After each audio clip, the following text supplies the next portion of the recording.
Compensation. The state of Colorado's compensation philosophy is defined in Colorado Revised Statute 2450-104 and requires that the state of Colorado provide prevailing total compensation to ensure that the state is able to recruit, reward, and retain a qualified workforce. Please click the link below to watch this benefits video for an overview of state benefits available to you.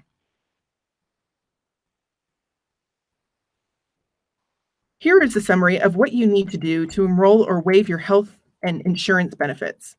Enroll at www.benefitsolver.com. The state of Colorado's company key is SOC. You have 31 days after date of hire to enroll in health and optional benefits and to upload dependent verification documents. Once the 31 days have passed, enrollment or changes can only be made if you have a qualifying mid-year life event change, such as birth, marriage, or spousal employment changes, or during open enrollment in the spring. Your benefits are effective on the first of the month following your hire date. Please call CDPS HR with any questions. The amount depends on the success of that employee's investment decisions, when the employee begins withdrawals, and life expectancy. With the PERA DC plan, employees bear the risk of outliving their investments. Employees have 60 days after the hire date to make a retirement plan selection. You can also enroll into any of the optional PERA plans, 401k and 457. You can start or stop contributions into optional PERA plans at any time. Please remember to attend a new employee PERA orientation within 2 months of your hire, or visit copera.org for information about PERA plan options. The state of Colorado leave. Regular attendance and punctuality are an essential part of employment with the state. Employees must use their leave responsibly. Any leave should be requested as far in advance as possible. Supervisors determine the type of leave to be used. Classified employees earn leave on the last calendar day of the month, but it is not available for use until the first day of the following month. Permanent, full, and part-time employees who work less than a full month earn a prorated amount of leave time. Annual leave is used for personal needs such as vacation or personal business. Please review the accruals and caps shown on your screen. Leave caps are applied at the end of the fiscal year, which is June 30th. Sick leave is provided for health reasons. It may also be used for the health needs of a parent, spouse, child, or legal dependent. Full-time employees accrue sick leave at 6 hours and 40 minutes monthly. Sick leave, like annual leave, is capped at the end of the fiscal year at 360 hours. Any sick leave that is capped is converted to annual leave at a 5-to-1 ratio. Bereavement leave provides up to 40 hours of paid leave to permanent employees at the time of death of a family member or other person. The appointing authority authenticates the relationship and grants requested leave as appropriate. Holiday leave provides permanent full-time employees on the payroll when the holiday is observed 8 hours of paid holiday leave to observe each legal holiday.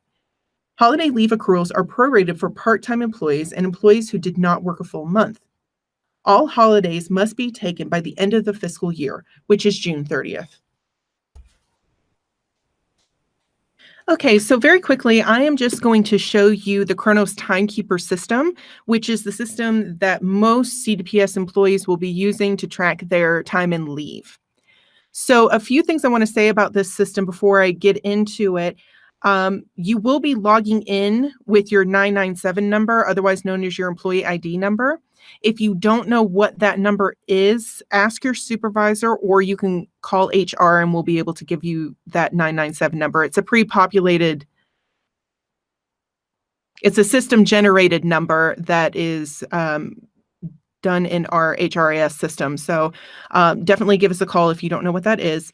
And your default password is going to be welcome1 with an exclamation point. So that's capital W, ELCOME, the number 1 and an exclamation point.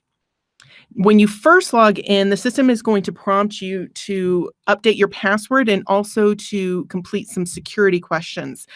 Please make sure that you complete your security questions, because if you don't, then you won't be able to use the forgot your password link on the login screen in case you forget your password.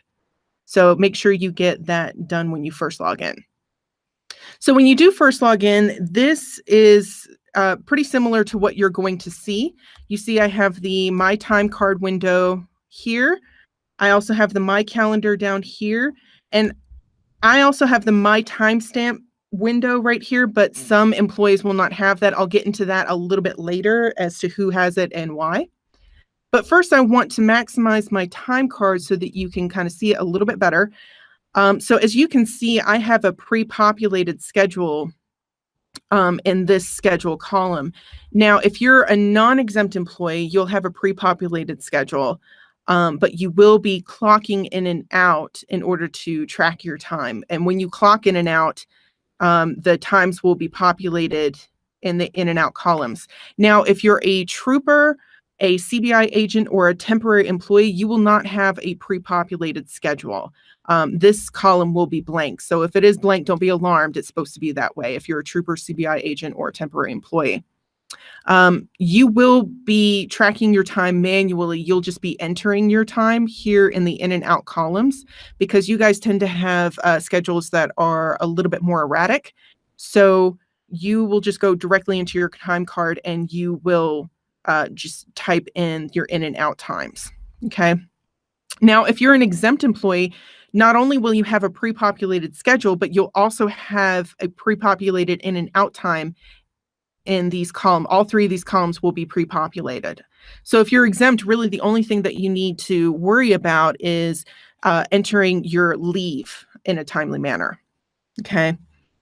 So that's kind of it for the time card. The other thing you want to do is make sure that you approve your time card on a regular basis. We recommend on a weekly basis, but definitely you'll need to do it on a monthly basis. And how you do that is you come over to approve time card, and then you can just click on approve time card. If you want to remove the approval, you just come back and remove a time card approval, and then it'll take it back off. Okay. You can also look at any specific period that you want. If you click on this drop down, it'll show you all kinds of time frames that you can choose from, or you can just click on this calendar and enter start date and end date, and it'll pull that up for you. Okay. So that's the time card. Now, the My Timestamp, I mentioned it earlier. This is for those non-exempt employees who have a pre-populated schedule but do not have pre-populated in and out time. So basically what you're going to do is at the beginning of your shift, you're going to clock in or you're going to log into the system, and then you will click on record timestamp, and it'll record the time that you came in.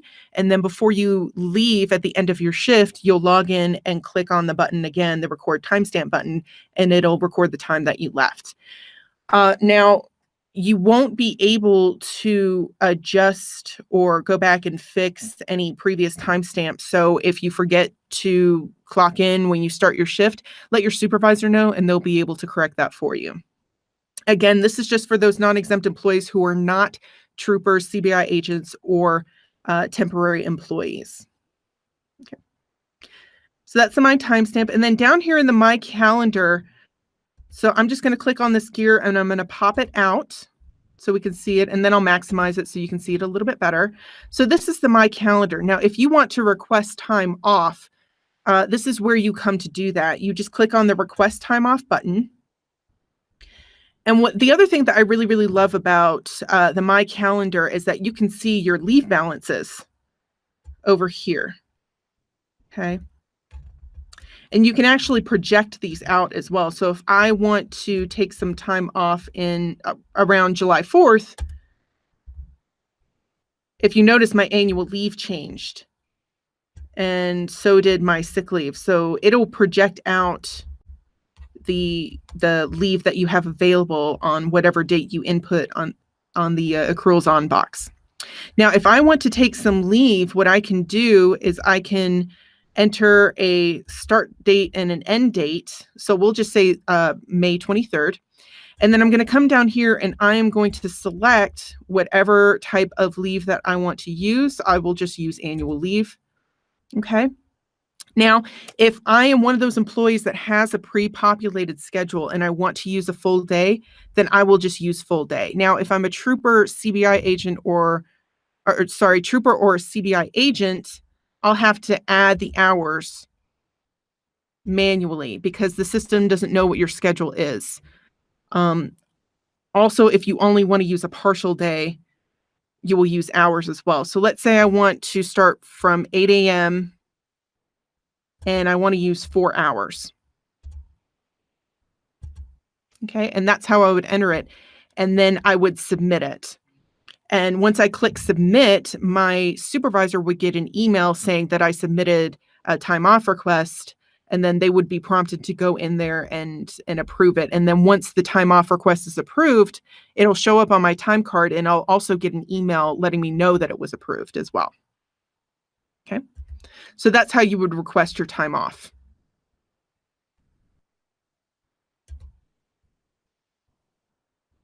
And I'm just going to go back to my time card.